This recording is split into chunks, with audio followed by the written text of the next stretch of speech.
Purihin ng Diyos, tunay po na napakabuti ng ating Panginoon. Isang magandang araw na naman po ang akin pong pagbati sa inyong lahat ng mga nakikinig at nakatuon sa himpilang ito ng DWAD 1098 po sa talapitan ng inyong mga radyo at kasalukuyan po na nakatuon kayo sa programa at palatuntunang Biyaya ng Diyos Radio Ministry. Ang programa pong ito ay may layunin na ihayag ang uncompromised Word of God.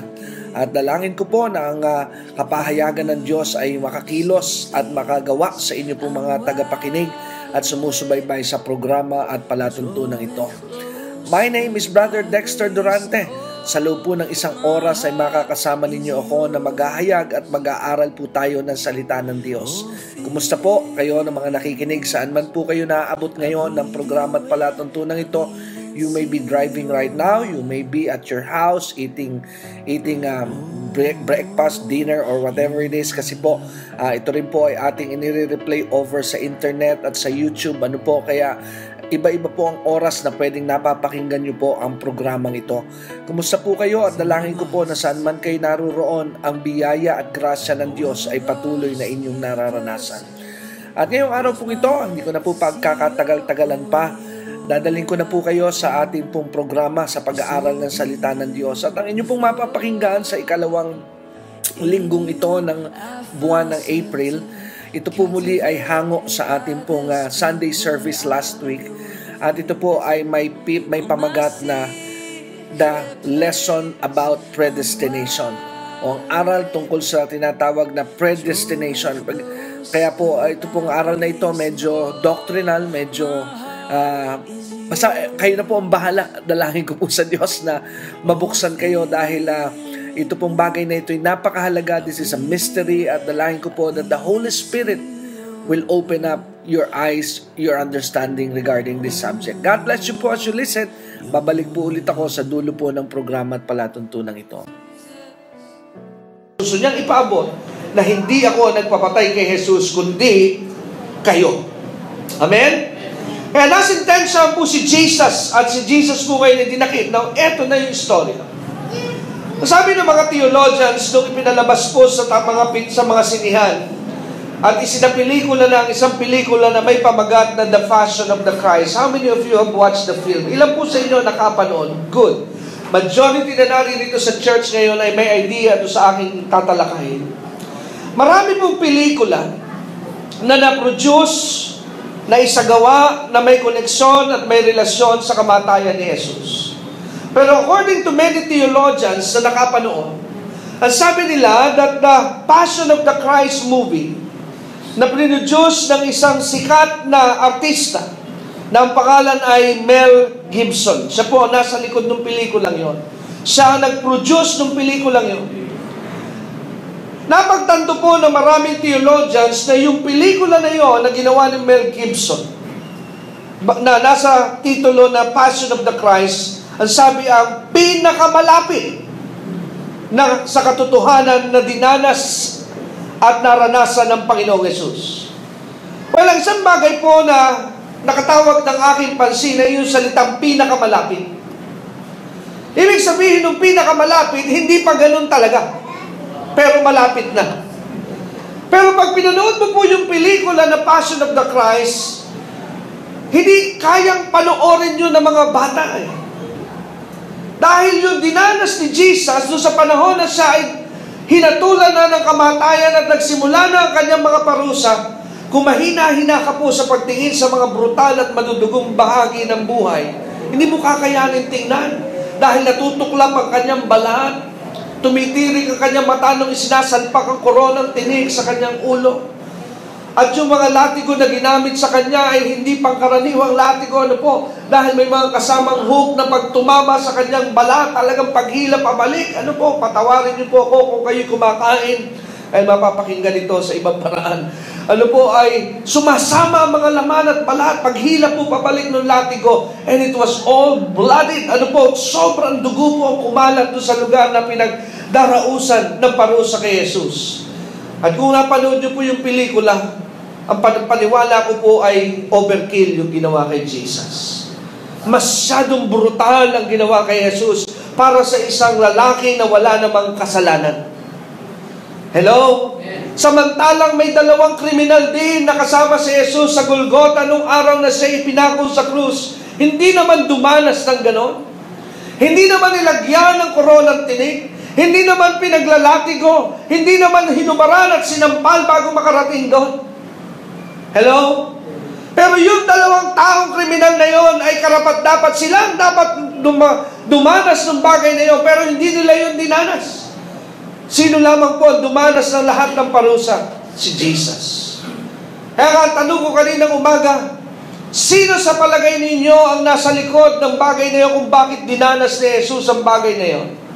Dahil na itanong ko na po kaninang umaga, hindi na po makatarungan kung itanong ko ulit na parang kayo mga walang alam, magsisinungaling lang kayo. At kawawa rin naman yung panghapon na naririto dahil magmumukhang hindi nila alam, pero dating nung nakarinig alam na alam nila, pero kanina hindi rin naman alam. Para patas na lamang po ang labanan, ako na lang din po ang sasagot. Amen? Dahil ang paniwala ng iba, ang sabi nila, ang dahilan si Satanas. But did you know that it was not Satan who was behind that cruelty and brutality? Did you know that it was God the Father Himself? Amen. Alam nyo ba, ang nasa likod nung brutality na yon na dinanas si Jesus ay walang iba kundi ang Diyos Ama. Bakit? Sapagkat doon sa araw na yon, ang lahat ng kasalanan ng sangkatauhan, na ang pananaw ng Diyos Ama ay galit at puot, dahil galit siya sa kasalanan ng tao. Ano po ang kanyang ginawa? Inilabas niya ang lahat ng kanyang sama ng loob at galit sa kasalanan ng tao. Lahat ng iyon ay inilabas niya sa katawan ng Panginoong Jesucristo. Para ang kanyang puot at galit ay hindi na lumapat sa iyo, lumapat sa akin, at lumapat sa mga tao. Kanino na lamang po inilagay ng Diyos ang kanyang galit? Kay Jesus. Hello? Amen. Kaya ating unawain at ating pansinin, grabe po yung pinagdaanan ng Panginoon. At sabi ko nga, kaya dito papasok itong mensahe ito. How can Jesus do that great sacrifice? I believe that in order for a human to do a great sacrifice, there must be always a good motivation. Because humans were designed to be motivated. Hello? Ako po ay naniniwala na para magawa ng isang tao ang isang dakilang sakripisyo, ay kailangan po ng tinatawag na napakagandang motibasyon. Dahil ang tao po ay may disenyo at may kapasidad na para magawa niya mga bagay na imposible, kailangan merong sapat na motibasyon. Hello? You have to be motivated. Kaya nga ako po ay humahanga. Noong una I take it lightly dahil hindi ko po nararanasan. Noong una ay ang pananaw ko sa mga kapatid po natin at kababayan ng mga OFW, mababaw po ang aking paniwala. Sabi ko, parang napakadali naman, ang saya-saya pa nga ng OFW. Biruin mo, kung ikaw ay OFW sa magagandang bansa, gaya ng Singapore, ng Hong Kong, na mas mayamang bansa, di ba, bongga pa nga ang kanilang kalagayan dahil ang ganda ng lugar. Amen? Kaya, there is one time na naglalakad kaming mag-ama sa Hong Kong at nakikipagkwentuhan kami sa mga OFW na naroon, ay okay lamang, very light ang aking pong pakikinig sa kanilang mga istorya. Pero 3 years ago, 3 taon na ang nakalilipas, pumunta po ako ng Amerika, kaming dalawa lamang ng aking ama at hindi ko kasama ang aking buong pamilya.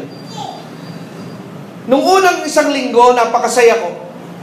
Dahil tuwan-tuwa po ako dahil sabi ko, napapanood ko lang ito noong araw sa pelikula. Kalain mo ngayon dahil sa biyaya ng Diyos, bakit nakikita ko na ngayon ng Amerika. Unang 1 linggo, napakasaya ko. At nung lumipas ang 2nd linggo, nakareceive po ako ng tawag sa akin pong mga mahal sa buhay na narito sa Pilipinas. Alam niyo po ngayon ay ang technology po is because it is now advanced. Medyo may edge na po yung mga nasa ibang bayan ngayon. Bakit? Dahil aside sa nakakausap mo na through telephone ngayon ang iyong mga kamahal sa buhay, gaano man sila kalayo, Except wala silang cellphone o walang load. Yun lamang po ang magiging dahilan kaya hindi kayo magkakausap. Amen? Pero as long na may telepono yan at meron kang panload, wala pong dahilan, hindi kayo magkausap. Tama? At kung medyo meron kang extra budget, meron kang extra pera para makabili kayo parehas ng advanced na technology, pwede mo lang makita yung kausap mo. Marami na pong paraan, nandyan ang Skype, nandyan ang FaceTime, kung gamit mo po yung mga Apple na gamit. So, pwede mo nang makita ang iyong kausap. Tama po ba? Noong ikalawang linggo na ako'y nasa Amerika, biglang tumawag ang aking may bahay at sabi, ang una pala niyang tawag ay ganito, pinakita niya sa akin, sabi niya, huwag ka munang tumawag. Sabi ko, bakit? Ano nangyayari? Sabi niya, naglilibas kami dahil yung bubong pala namin ay bumigay at tumulo po sa kusina at bumabaha. Bigla ako nalungkot dahil bilang lalaki at padre de pamilya, wala kang magawa. Amen? Pero okay lamang sa isang banda, sabi ko, okay lang yun, nakaligtas ako sa pagmamahal. Pero makalipas ang ilang araw, tumawag ulit ang aking may bahay at sabi niya, ang dalawa mong anak ay dadalhin ko muna sa ospital dahil para ipatest ang kanilang mga dugo dahil ilang araw na nilalagnat at may mga rashes na bumababa ang platelets. Nako, doon ko po biglang naramdaman ang kakaibang pakiramdam na pumasok at sumipa bigla sa akin yung tinatawag noon na hindi ko pa alam na bigla kong nalaman homesick. Bigla po ako nalungkot na kahit saan ako dalhin ngayon ng aking mga kamag-anak, hindi na maganda sa akin ng Amerika. I want to go home. Amen? Gusto ko na pong umuwi pero hindi ko magawa dahil wala po akong ticket na pambili pabalik dahil napakamahal ng ticket pabalik kung bibili ako ng extra. Kailangan ko intayin yung schedule ng aking pag-uwi. Eh, ang tagal pa po noon, kaya doon ko napansin, ang bawat araw ngayong bumabagal. Kapag ikaw pala gustong-gusto lang umuwi, tumatagal. At doon ko po naintindihan yung tinatawag na homesickness. Na napakahirap pala nga na dinaranas ng mga OFW na malayo sa kanilang mga pamilya. Pero bakit sila nagpapatuloy? Did you know that they are motivated because they have a dream? They have a goal for their family na matapos ang kanilang mga anak, mabigyan ng magandang buhay. Kaya tinitiis po nila ang pangungulila at ang pagiging dayuhan sa ibang bayan dahil sa pangarap. And that is what we call motivation. Kaya ganun din yung iba, kaya sila nagdadalawang trabaho, nagdo-double job, lahat pinapasok ng mga magulang. Anong dahilan? Bakit parang superwoman na yung ibang mga nanay, superman na yung mga tatay sa kanilang pag-aanap buhay? Di po ba kahit mabigat na sa kanilang mga katawan, hindi na nila naaalintana yung bagay na yon? You know why? Because they are motivated. So I found out that humans are driven by motivation. Pag merong motibasyon na tama, nagtutuloy po, kahit mahirap, kahit masakit, tinutuloy po yan ng tao because he is properly motivated. Kaya ang akin pong assumption at ang akin din conclusion, because Jesus was also in human form. Hindi po ordinary at hindi po natural yung kanyang ginawa na sakripisyong yon if Jesus is not motivated. Kung wala po siyang motibasyon kung bakit po niya iaalay ang kanyang sarili. In fact, makikita po natin na talagang daman-daman ni Jesus at nararamdaman niya yung kanyang daraan ng parusa. At yung po'y nalantad doon, siya po'y nasa Garden of Gethsemane when he was praying to his Father. Di mo ba bahagi ng panalangin ni Jesus sa kanyang amay ganito? Sabi niya, Father, if it is possible, let this cup pass by me. Di mo ba isa sa laman ng panalangin ni Jesus? Kung posible, pwede bang wag na lang itong matuloy? Yun po yung ibig sabihin nun. Alam nyo, mabuti na lamang po at hindi tumakbo si Jesus. Hindi sa kaya ni Andres Bonifacio at tapang-tao. Pero atuloy na takbo ang sabi ng biro nung araw. Pero in fairness po, ginagalang natin si Andres. Ano po, baka tayo madimanda pa ng nationalist. Pero yun ay narinig ko lamang. Narinig ko lamang yung biro na yun na Andres Bonifacio at tapang-tao. Pero tulid din natakbo. Ano po? So, pero salamat na lamang po si Jesus ay hindi po tumalikod sa kanyang misyon. Mahirap man sa kanyang pangunawa ang kanyang kakaharapin, itinuloy po ng Panginoong Jesus. And I believe that there is something that motivates Jesus to do that. And this is what it is. Samahan niyo po ako sa Romans. Ito po ang dahilan kung bakit po na-motivate si Jesus. Go to the book of Romans and I will share to you a very, very important doctrine. Doktrina po ito. Kaya napakahalaga po na ito inyong kunin, pati mga scriptures. Dahil meron po mga pangaral na salita ng Diyos na general ang approach and essence. And sometimes you don't need to back it up with the scriptures dahil very obvious naman yung mga tinatawag na doktrina. Halimbawa, kahit di mo na po i-take note that you have to love your neighbor, it's obvious. As a Christian, it's our obligation to love others. Tama po ba? Amen. Pero may mga doktrina ng mga masisela na kailangang makita mong literal. Is it really in the Bible? Dahil tanda po natin na sa buhay po natin as a Christian, we must be guided by the Word of God. Amen? We must be driven by the Word of God. Dahil sabi ng Bible sa book of Psalms, that your Word is a light unto my path. Ang salita mo, Diyos, ay liwanag sa madilim kong dinaraanan. Doon po kailangan ng liwanag. Kaya ang salita ng Diyos ay gamit. Kaya napakalaga po ng Word of God.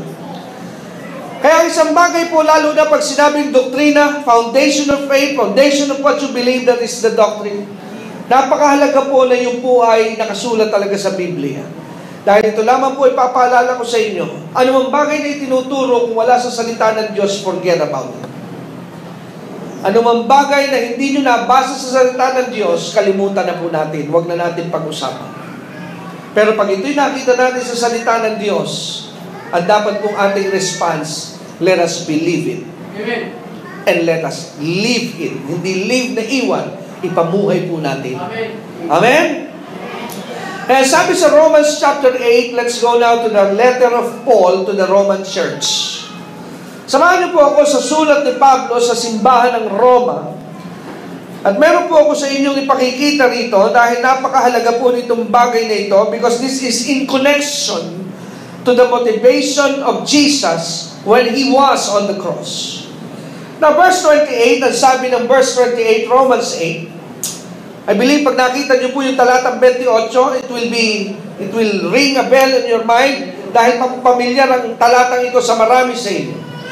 Ang sabi po ng talatang 28 sa sulat ni Pablo, and we know that all things work together for good to them that love God. Ano po sabi? Ang lahat daw po ng bagay ay ipinangyayari ng mabuti para sa kanila na nagmamahal saan?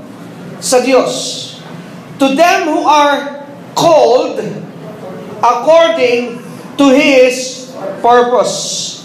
So sa verse 28, kung atin pong pakikinabangan yung talatang 28, makikita po natin na ayon sa salita ng Diyos, lahat ng bagay ay ginawa ng Diyos para saan? Sa ating kabutihan. Pero ang talatang 28 po ay merong tinatawag na rules of exclusivity because not all things work together for good. Not every people on this planet is entitled for verse 28. Dahil napakaliwanag po that all things will only work together for good. Number one is if you love God. Number two, if you are called. Amen? According to His purpose. Kaya ang tanong po na kailangan ma-settle in para po mangyari yung talatang 28, number one is, do you love God? Mahal niyo po ba ang Diyos? Now, if you love God, then all things are happening for your good. Hello? Ang lahat ng bagay ay nangyayari para sa iyong kabutihan.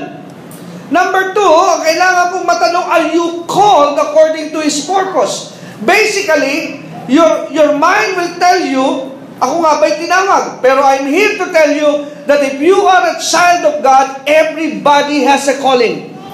Amen. Lahat po tayo ay may destiny because we are part of the body of Christ. Amen. Amen? Lahat po tayo may magandang destinasyon na itinakda ng ating pong Diyos. Now watch verse 29. Let's proceed sa talatang 29. Ang sabi ng verse 29, Romans 8, for whom, watch this, He did foreknow. Foreknow. Ano po ibig sabihin ng He did foreknow? The word He did foreknow, ibig sabihin po ay nakilala na bago pa. Kayo po ba'y naniniwala na hindi pa po kayo nagiging tao sa ibabaw ng mundo? Do you know that God already knew you? Amen. Hello? Naniniwala po ba kayo? Amen. Na kahit pa sabihin mo ang kwento mo, hindi ako naniniwala dyan, pastor. Kung alam mo istorya ko, ayon sa aking nanay, lasing lamang daw sila nung gabing yun eh. Hello? Kaya nangyari ako. And I was an accident. No, I can tell you that to your parents, maybe you are an accident. But I tell you, in the sight of God, you are not an accident. You are planned by God. Hello? Amen? Maaring sa iyong magulang, aksidente ka lamang. Maaring ikaw ay bahagi nung, kung hindi man nangyari ka sa isang, kaya ko lang ginamit yung nalasing, ibig sabihin, hindi naman talaga mag-asawa, pero may nangyari nung gabing yun eh. Amen. And then, here you are, naging tao. O meron namang iba na ang paniwala nung iba ay, alam mo, hindi eh. Sabi ng nanay ko, nagsambahan lang ako, ayaw na talaga nilang mag-anak, nag-family planning nga eh. Lumusot eh. Hello? Lumusot pa rin eh. Nakulangan ata daw si nanay sa bilang. Nagsambahan at ito, ako ngayon, kaya ako daw, sabi ng nanay ko, hindi raw niya ako inaasahan. Kawawa ka naman, ano po? Parang lungkot na lungkot siya na naging tao ka. Sayo mo sa iyong katabi, may ganun ba? Meron, I believe. Amen? Na nalulungkot na, bakit nga ba nabuo ka? Amen? Pero nais ko po ipaabot sa inyo na lahat na may pandinig, na may hininga at tao, wala pong aksidente sa Diyos. Amen.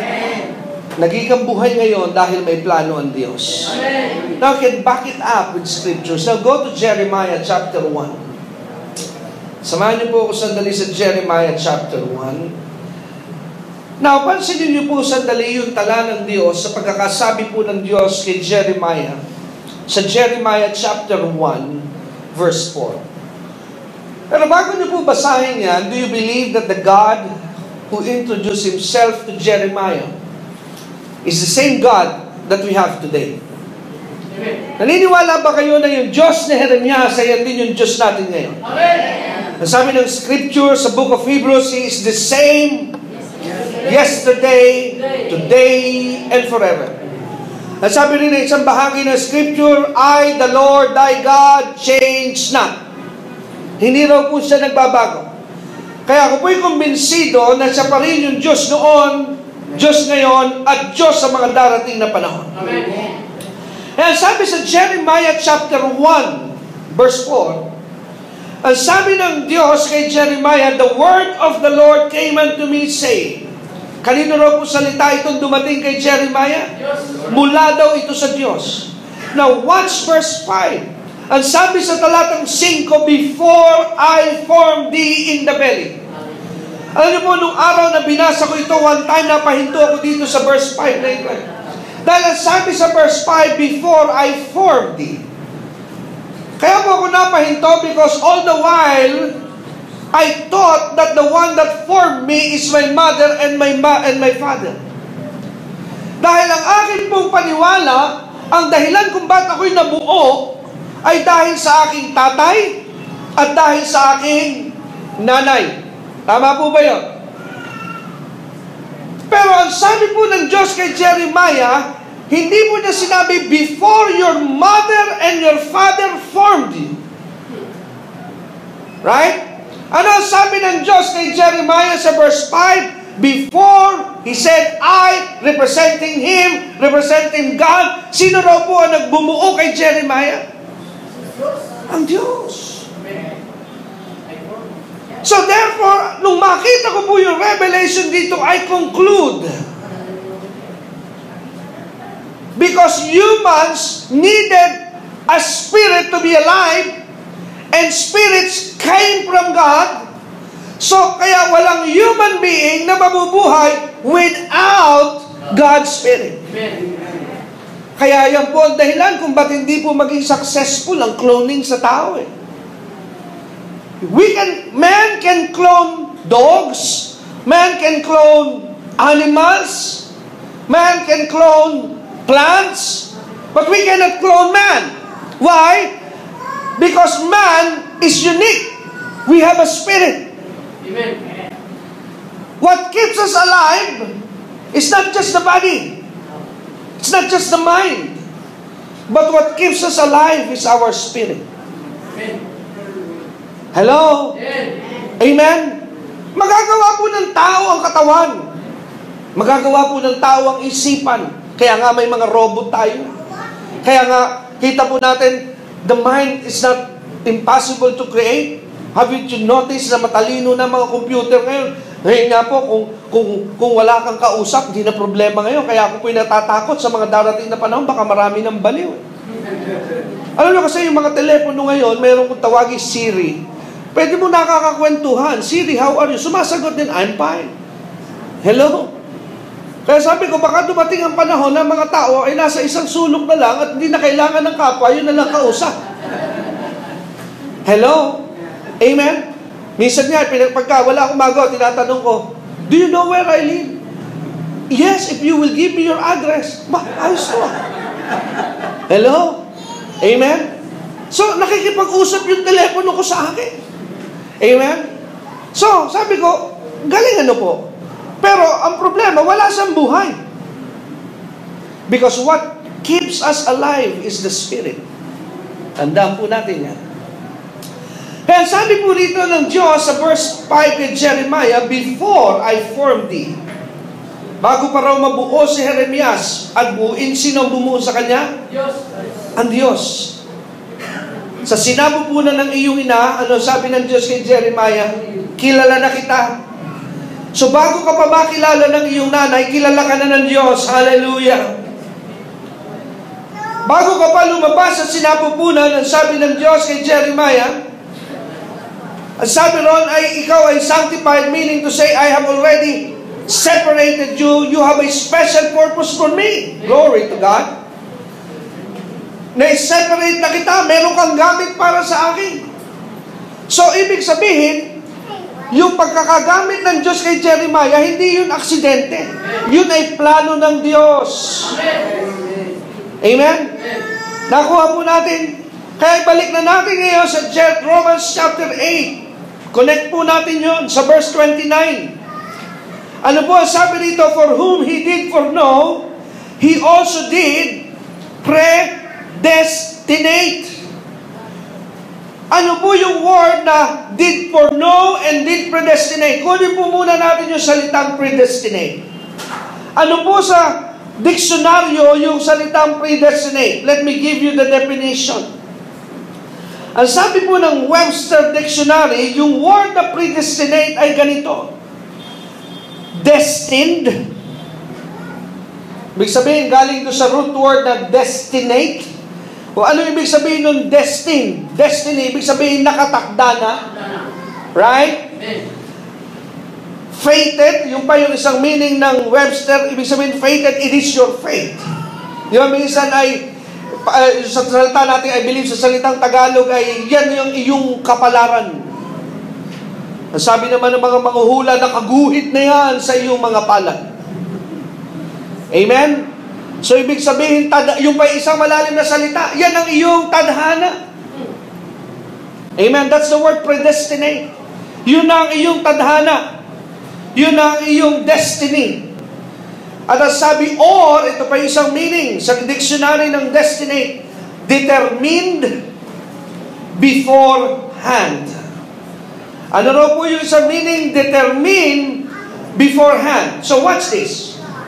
Ang sabi ng verse 29, for whom, he's talking about the Christians in Roma, sa sinusulatan ni Pablo. Anong sabi dito ni Paul?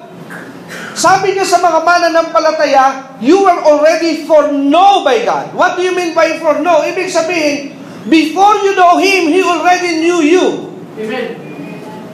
Meron ba itong supporting evidence sa ganun niya ang Diyos? Yes, I have just given you Jeremiah chapter 1. Na bago pa ni Jeremiah makilala ang Diyos, kilala na ba siya ng Diyos? Yes. Eh sabi nga, correct. Ano sabi? Na, bago ka pa lumabas sa sinapupunan ng iyong ina, ano sabi ng Diyos? Kilala na kita. Now, this time, He is saying this one to the church. Ang sabi ni Pablo sa kanyang sulat sa mga taga-Roma, that before you became a person, God already knew you. Amen. Hallelujah. At hindi lamang kakilala ng Diyos. Parallel to Jeremiah chapter 1. Ano sabi niya sa mga mananampalataya ng Roma? You are also predestinated. Ano ibig sabihin ng predestinated? You will already beforehand was chosen by God. Amen. Hallelujah. At ano ang pagkakapili sa inyo ng Diyos? Gusto ko yung salita na maging kang katulad ng imahe ni Jesucristo. Amen. Hallelujah. Amen? So ano ang iyong destiny? Ano ang nakita ng Diyos na iyong destiny? Na maging kang katulad ni Jesus. And let's continue that He might be the firstborn among many brethren. That is referring to Jesus. Moreover, let's continue verse 30. Whom He did predestinate. So what's this? Them He also called. Now, this is the connection. Your predestination comes also with a calling. Amen. Parang malalim para sa iba sa inyo. Naintindihan niyo po ba yan? Amen. Ibig sabihin po ng predestinate, ikaw ay meron ng itinakda sa iyo ang Diyos na kinabukasan, pero kaya ka inilagay ng Diyos doon sa kalagayan na iyo kasi ikaw ay Kanyang tinawag. Amen? So may tawag kayo. Meaning to say, you cannot be in the predestinated plan of God if God doesn't call you. Kung wala siyang balak sa iyo, hindi ka ilalagay ng Diyos dyan. Amen? Kaya sabi po sa verse 30, then He also called, whom He called, then He also justified. Dahil predestinate ka niya, tinawag ka niya, kaya dahil tinawag ka niya, ikaw rin ay Kanyang pinawalang sala. At pinawalang sala ka para ikaw ay luwalhatiin. Hallelujah. Kaya makikita niyo po na binanggit dito ni Paul sa Romans chapter 8, yung word na predestination, itinakda ng Diyos. Kaya naman, kung ikukonekta nyo sa John 15, verse 16, isang araw, sinabi po ni Jesus sa kanyang mga alagad ang ganitong bagay. Ano sabi ni Jesus sa kanyang mga alagad? Ang sabi ni Jesus sa kanyang mga alagad ay ganito, you have not chosen me. Sabi niya, hindi niyo ako pinili. Pero ano raw po ang ginawa, nangyari? Ano totoong nangyari? But I have chosen you. So meaning to say, watch this. In Luke chapter 5, nang si Jesus ay nagturo, pumunta siya sa isang lugar na kung saan ay naroon ang bangka ni Pedro. Now, this is now my conclusion on this. Sa Luke chapter 5, kasi doon natala ang unang encounter ni Pedro at ng kanyang mga kasamahan kay Jesus. They never knew about the man named Jesus Christ. Pero one day, ang sabi ng Luke chapter 5, pumunta si Jesus doon sa lugar sa tabing dagat. At doon sa tabing dagat, doon niya piniling mag-Bible study. Ngayon, pag inisip ko ngayon ito, sabi ko, napakarami namang lugar. Bakit ang gusto pang setting ni Jesus ng Bible study ay tabing dagat? Mahilig pala si Jesus sa beach. Right? Why? Because he can do his Bible study on the city, on the town. Why did he go to the beach and bring people there and teach the gospel? Tell me, what's the reason? Dahil ba pagkatapos na magturo, gusto ni Jesus mag-beach? Hello? Di ba parang, pag inisip mo ngayon ito, parang, it's not normal na si Jesus ay schedule ng Bible study, sa dami naman ng lugar, bakit kailangan dalhin niya yung kanyang mga tinuturuan sa beach? Tama? You just read Luke chapter 5 and ask the Holy Spirit to give you revelation. At pagdating doon, alam naman ni Jesus na dagat yon, tabing dagat dalampasigan. Nakita niya may dalawang bangka na nakapark. Hiniram niya para doon siya tumuntong. And it so happened na yung bangka na hiniram ni Jesus, ang may-ari ay si Pedro. Hello? Okay? Pagkatapos si Jesus magturo, ano sabi niya kay Pedro? Lika, mangisda tayo. Doon nagkaroon ng idea si Pedro. Now, this is the thing. Dito ko napagtanto na kaya nagturo sa beach si Jesus. Pakinggan niyo po ito. He did not preach for the sake of the people. He went there for Peter.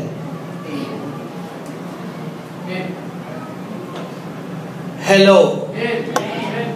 He went there for Peter. Kaya mapapansin nyo, sa dami kung minsan, bakit naman sa dami ng lugar, bigla kang napataon na napaupo sa isa nagba-Bible study. Amen? Minsan may ganung pagkakataon. Hindi ka naman dapat nakikinig ng Word of God. Bakit ka napada sa nagtuturo? Why? Because God has been looking for you. Amen. Hello? Kaya ang ipinunta ng Panginoon sa Luke chapter 5 ay walang iba kundi sino? Si Pedro. Why? Because Jesus, sabi niya sa John chapter 15, you did not choose me. I chose you. Amen. So meaning to say, did you remember Peter? Parang Jesus as if is saying, did you remember Peter, that there is no way na makilala mo ako kung hindi kita pinuntahan, Pedro. Tama? Kaya parang gayon din ang nangyayari sa atin. Hindi mo makikilala ang Diyos, pero bakit ka born again ngayon? Bakit ka nagpe-praise the Lord ngayon? Dahil pinuntahan ka ng Diyos. Hello? Kaya nga wala tayong maipagmamalaki sa buhay na ito. Amen? Ang pagiging nating ligtas, hindi tayo naghanap sa Diyos. Tayo ang pinuntahan ng Diyos. Hello? Nakuha po natin ito? Amen? Tayo po ang pinuntahan ng Diyos. Kaya nga nais kong ipaunawa sa inyo, kung ngayon ay kilala mo na ang Diyos at may relasyon ka, mapalad ka dahil hinanap at pinuntahan ka ng Diyos. Dahil hindi lahat ay pinupuntahan ng Diyos. Hello? Kaya yun ang ibig niyang sabihin kay Pedro, kung hindi kita pinuntahan nung araw na yun, hindi mo ako makikilala. Dahil busy ka sa pangingisda, paano ka naman maboborn again sa dagat? Hello? Pero pinuntahan sa mismo nino, Jesus. To fulfill the word that you did not choose me, I chose you. Amen.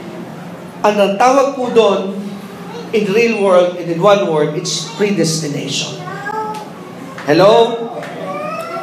Kaya nga, papansinin po natin, ang sabi po rito, go to Ephesians chapter 1. There is more here. Go to the book of Ephesians. Ang sabi sa Ephesians, samahan niyo po ako sa Efeso.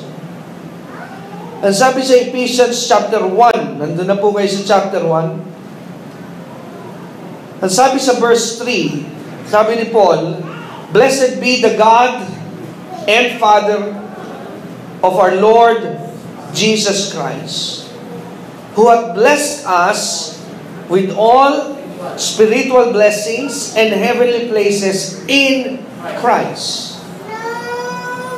So ano raw po ang Panginoon, ano raw po ang Ama, pinagpala tayo ng lahat ng spiritual na pagpapala. Amen? Now let's continue reading, verse 4. According, notice again the words, according as He hath. Did you choose Him? Pinili mo ba ang Diyos? No. He chose you. Hello? Amen? Sino raw po ang pumili sa iyo? Siya. As He hath chosen us in Him. Kailan nangyari ang pagpili sa iyo? Nung ipinanganak ka? Watch this. It will shock you. Before the foundations of the world. Bago pa magkaroon ng daigdig, kilala ka na ng Diyos.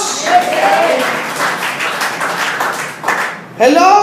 Hindi pa tao ang nanay at tatay mo. Wala pa rito si Adan. Kilala ka na ng Diyos. You were already part of His master plan. Glory to God. Kaya bakit hindi mo paglilingkuran ng Diyos? Napili ka eh. Amen. Tapos tamad-tamad ka pa maglingkod. Hello? Amen? He had chosen us in Him before the foundation of the world. We should be holy and without blame before Him in love. Verse 5, see the word again, verse 5, having predestinated us unto the adoption of children. Ano raw ang predestinate sa iyo at sa akin? Na maging adopted children sa pamamagitan ni Jesus Christ. Hallelujah! Kaya nga sabi ko kaninang umaga, medyo maingat ko itong isineshare, itong doctrine of predestination.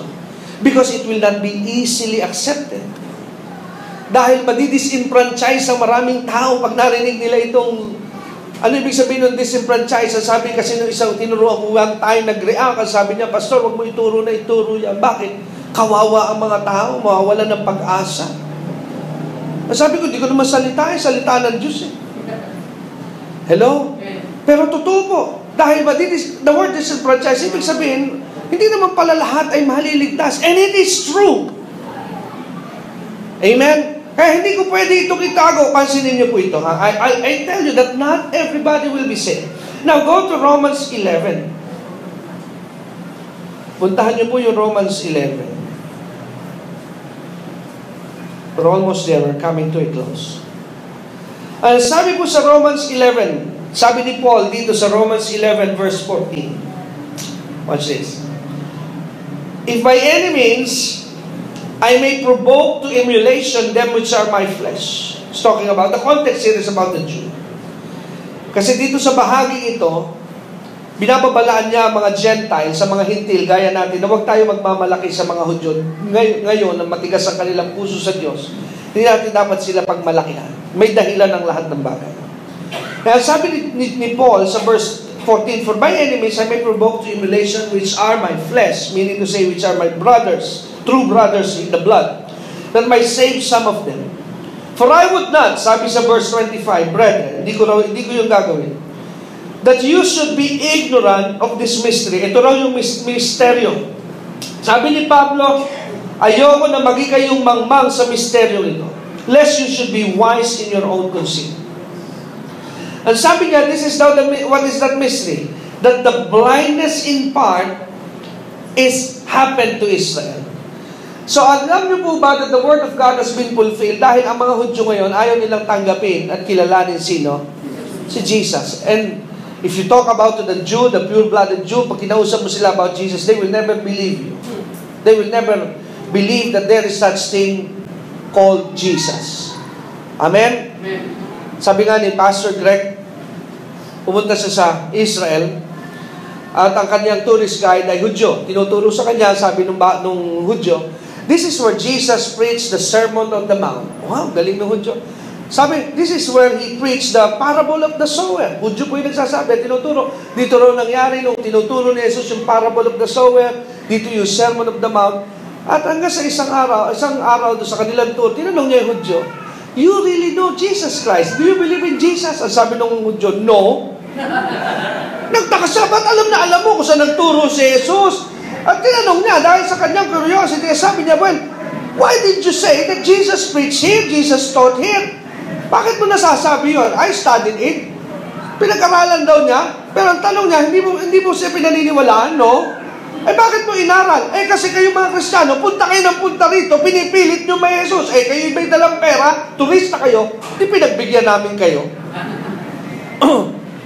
So ano dahilan? Business pala.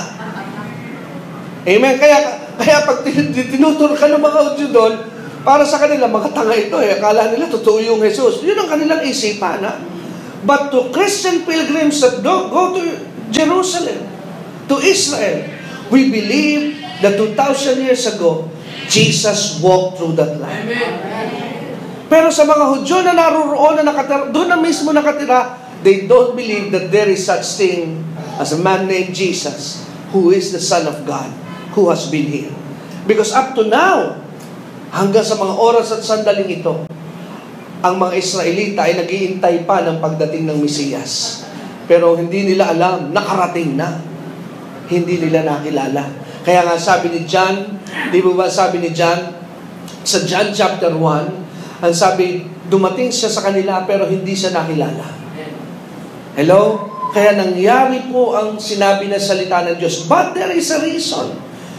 Ang sabi dito ni Paul sa Romans 11, this is the mystery, ang sabi niya sa verse 25, for blindness in part is happened to Israel. So meaning to say, pinahintulutan na mangyari itong bagay na ito ng kanilang pagkagiging bulag sa katotohanan. Bakit? Pero yung po, it will not be forever. Meron po itong period, meron po itong season. Hanggang kailan lamang daw po mananatili sa ganung kalagayan ng Israel? Hanggang kailan? Pag ang sinabi po rito, pag ang lahat ng mga hintil, ang bilang ng mga hintil ay dumating na, may bilang eh. Common sense lamang po. Kahit hindi ka theologian, isipin mo, may bilang lamang pala mga maliligtas. Ibig sabihin, alam ng Diyos kung sino ang mga maliligtas. Hello? Amen?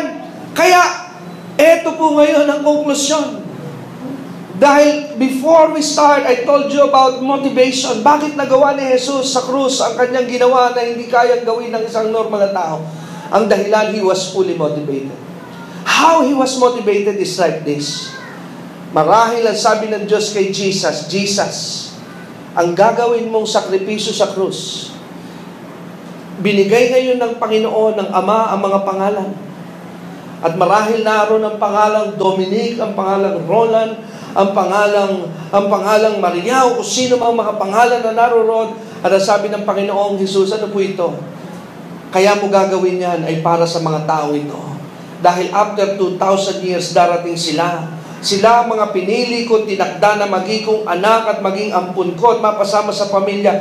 Ngunit kung walang magbabayad sa kanilang mga kasalanan, hindi sila magiging bahagi ng aking pamilya. Kaya daladala ni Jesus ang iyong mga pangalan, ang ating pangalan sa krus. Kaya we were on His mind when He sacrificed Himself to the cross because He is dying not for Himself, He is dying for you. Namatay siya hindi para sa kanyang sarili. Namatay siya para sa iyo. Dahil noong una pa man, alam na ni Jesus kung sino kayo. Amen. Hello? Kaya nga po yan ang misteryo. Kaya nga ang kaligtasan po ay isang biyaya. Amen. Amen. Kaya nga kung ikaw ngayon ay nakakilala sa Panginoon, abay, isipin mong mabuti. Sa dami po, bilyon ng tao sa planetang daigdig, hindi ba dapat ay iyong tanong, bakit ako pa? Hello? Pero, hindi mo na kailangan problemahin kung ano ang dinaan ng criteria. Huwag mo nang problemahin kung sino ba ang nagbutuhan sa langit ba't napasama ang iyong pangalan. Basta ang mahalaga, ikaw ay sinama ng Ama sa listahan na ililigtas ng kanyang anak. Amen. Hello? Amen? Kaya nga ang aking paniwala, hindi lahat ng lugar na iyong pupuntahan ay may mga maliligtas. Dahil meron lang, kaya pinapupunta ng Diyos sa mga mangaral sa isang lugar, dahil meron lamang dong isa, dalawa. Kaya hindi po ito paramihan. Hello? Amen. Hindi ito paramihan na kailangan pag ako'y pumunta dyan ng araw, kailangan 1,000 ng crowds. 1,000 nga yung crowds, wala naman pala ililigtas doon ng Diyos. Wala. Amen? O di kaya may ganito naman mangyayari, 1,000 nga yung crowds, dalawa lamang pala predestinated doon. Eh pag hindi mo alam yung doctrine ng predestination, nalulungkot naman yung preacher, pampira, dami nito, dalawa lang yung naligtas. Eh dalawa lang yung tinakda. At hindi tayo ang nagtatakda, huwag po natin kalilimutan. Dahil ang nagtakda sa tao at sa kanyang kaligtasan ay walang iba kundi ang Diyos. Amen? Kaya nga itong doctrine of predestination, it's an exciting doctrine, it's in the Bible, it's true. Amen, totoo po ito. Pero mapalad ka dahil ligtas ka ngayon. Amen. Ibig sabihin, kasama ka sa listahan. Hindi ka ba masaya nun? Sa iyo mga sayo katabi, hindi ka ba masaya na nalaman mo na kaya ka pala naririto ngayon ay kasama ka sa listahan? At hindi ka napalista kahapon lang, mga kapatid. Nais ko ipaalala sa iyan, ha? Hindi ka kahapon lamang nailista. Bago pa malikha ang daigdig, nailista ka na. Amen. Amen. Kaya nga bumaba si Jesus. Para sa iyo, para sa akin, para sa mga taong itinakda ng Diyos sa maligtas. Kung nakuha mo ang mensahe, tumayo ka, purihin mo ang Diyos. Kung nakuha mo lang, pero kung hindi mo nakuha, huwag ka nang tumayo. Wala na po saysay yan. Amen. Pero kung naintindihan mo ang mensahe, grabe, ako pala'y napili ng Diyos. Purihin mo ang Diyos at pasalamatan mo siya. Deserving siya sa pasalamat at pagpupuri mo. Sige po, huwag po kayong mahiya. Amen. Yung pasalamat na para ka nakapulot ng diamante ng ginto.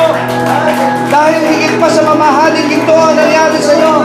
Nang malaman mong ikaw ay nasa listahan ng Diyos. Nakasama ka sa dahilan kung bakit siya'y nagbayad sa krus. At kasama ka sa binayaran. Hallelujah. Kaya nga, babalikan ko ulit yung kanina. Ano po ang sabi doon sa 1 Corinthians 11 in closing? Ano sabi? My body was broken for you. Hindi po sinabing, my body was broken for my God because I'm doing this for my Father. No. Ano sabi ni Jesus? It was broken for you. Ikaw ang dahilan kaya ako'y naparusahan. Ikaw ang dahilan kaya ako'y nagbayad. Dahil nung araw na yon, binigay sa akin ng Ama ang pangalan mo. Kaya sabi ni Jesus, parating si Roland sa 2016. Parating si ganito sa 2015. Yan po ang Diyos eh. Kita niyo ang Diyos. Nang dumating si Adan sa ibabaw ng lupa, nag-isip pa si Adan kung paano siya kakain. Alin ang nauna? Ang kanyang kakailanganin o yung mga kailangan? Kakailangan. That's God. Kaya kita nyo rin yung impartation na lagay niya sa tao. Dumarating ang mga sanggol sa lupa, walang saplot, walang damit. Pero ako'y kailanmay walang nabalitaan na baby na ayaw muna lumabas dahil namumroblema dahil baka walang kumot doon, baka wala akong kainin doon. That's not your problem. Amen? Ang kailangan lamang ng sanggol ay lumabas. Minsan nga, nung araw na hindi pa uso mga yun yung nalalaman na, yung gender kasarian. Inabot ko pa po ata yan na wala pang ganun May supply pa nga yan Minsan napapabili ka, kaya ang safe na color, kailangan gitna ka Pwedeng gamitin ng babae, pwedeng gamitin ng lalaki. Dahil nung wala pa yung mga ultrasound na yan, siyempre, alam ka naman pagka lumabas yung bata, sabi, balutin mo na, babae pala, ngayon pa lang ako mamimili. Di ba, hindi naman pwede yun? Di ba, bago dumating yung bata, nandun na yung kanyang mga kailangan. Kaya nga may mga rules ngayon na pagka manganganak na, kailangan dala na ng mami, yung kanyang baby kit. Pagdating sa labor room, ibibigay na yun sa nurse. Para paglabas ng bata, nandun na yung ikukumot, ilalampin, idadamit. Kaya si baby, wala siyang problemahin na paglabas niya, kung kayo mananatiling hubad na 1 linggo. Hindi siya na problema. Ganon din ang Diyos. Pagdating mo sa mundong ito, dahil alam niya, itinakda kang maging anak, hindi ka na niya pinamproblema paano ka pa maliligtas. Pagdating mo pa lang sa mundong ito, binigay niya sa iyo ang kanyang anak 2,000 taon na nakalilipas para ikaw ay maligtas. Because that is the nature of God. He is a good provider. Kaya nga nagpakilala siya, I am your Jehovah Jireh. Amen? Na bago pa dumating ang inyong mga pangailangan, naandun na ako. Amen. Yan po ang nature ng ating Diyos. Kaya makikita po natin, hindi ka pa man dumarating, na ibigay na ng Panginoon ang bayad sa iyong kasalanan. At siya ay walang iba kundi ang kanyang anak na si Jesus. Amen. Purihin po ang Panginoon. Salamat po sa Diyos sa mensahe na ating pong napakinggan. And to God be all the glory. So purihin po ang Diyos at ngayon naman po sa bahaging ito ng ating palatuntunan, it's time to challenge you once again, listeners. Kung kayo po ay napagpala, naabot na muli ng ministeryong ito and you feel that you are blessed today by the message of the Lord, kindly text us your testimony. Pwede po bang i-text ninyo kami kung paano kayo napapagpala at kung gaano nagiging biyaya at pagpapala sa inyo ang programa at palatuntunan ito. I-text nyo po kami sa 0922-820-9866. So, ulitin ko po,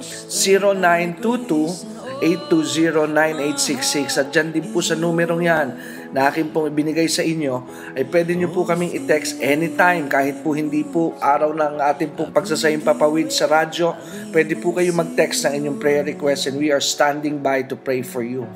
At ngayon din po mga kapatid, I challenge you, the gospel is free. Ang gospel po, ang pangangaral po ay walang bayad.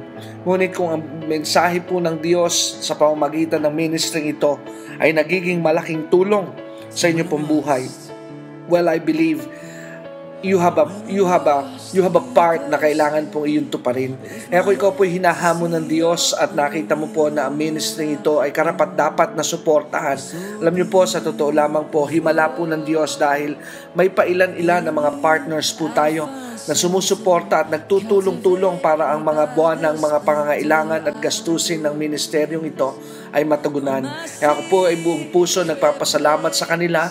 At hindi ko man po sila banggitin sa himpapawid, pero alam po ng Diyos ang kanilang mga puso. Kaya lagi ko po kayong idinadalangin na kayo ay patuloy na pagpalain, paunlarin, proteksyonan ng Diyos at bigyan ng malusog na pangangatawan.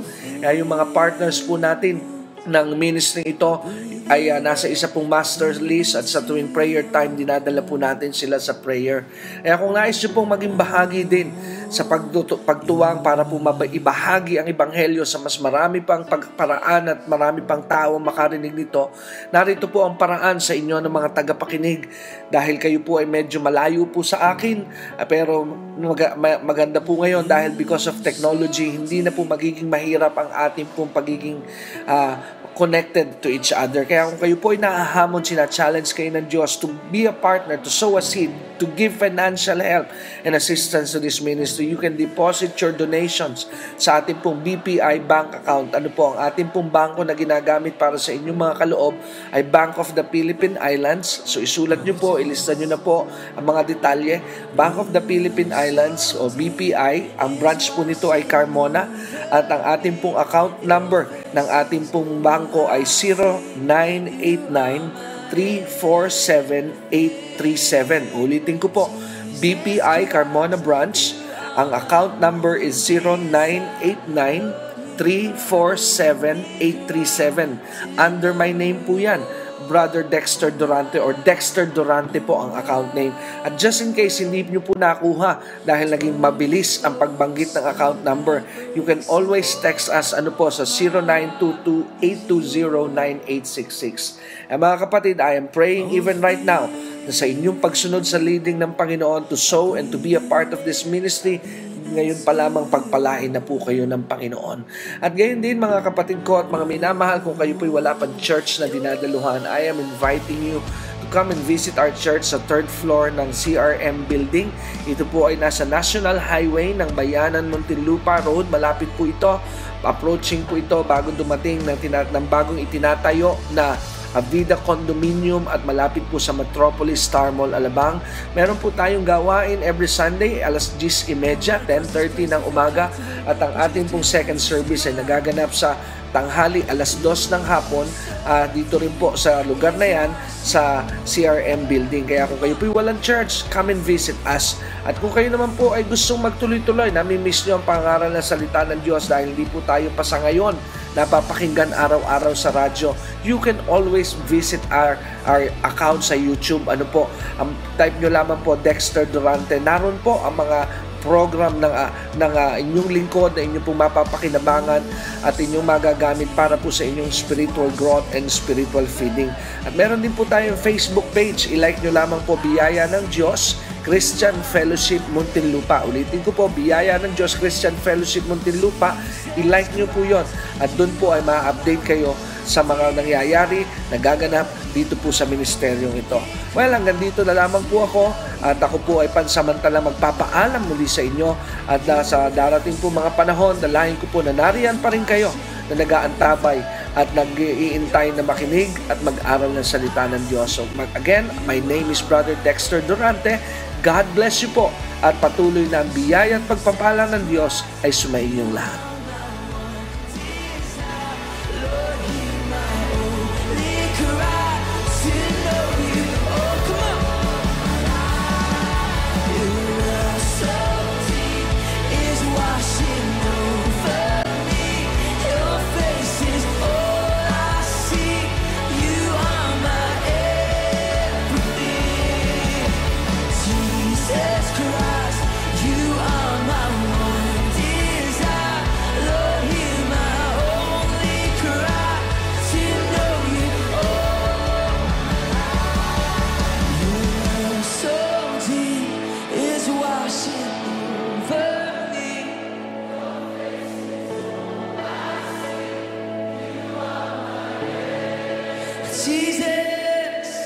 Jesus Christ.